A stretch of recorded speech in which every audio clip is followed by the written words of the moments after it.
Side சாஞ்சிராம பிடிச்சிங்க முள்ள முள்ள முள்ள கொட்டு. ஆமாம் அதே தான் பிடிச்சிட்டான் தங்க பிள்ளை.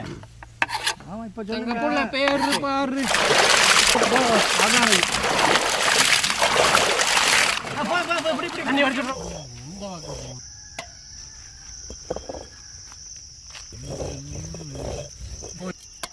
அரைச்ச மஞ்சள் சாந்தை, அரைச்ச மிளகாய் சாந்தை. சாவி கூப்பிட்டுருவேன். போன வந்து அவருக்கு போட்டுருவாரோ? அது என்ன படம்?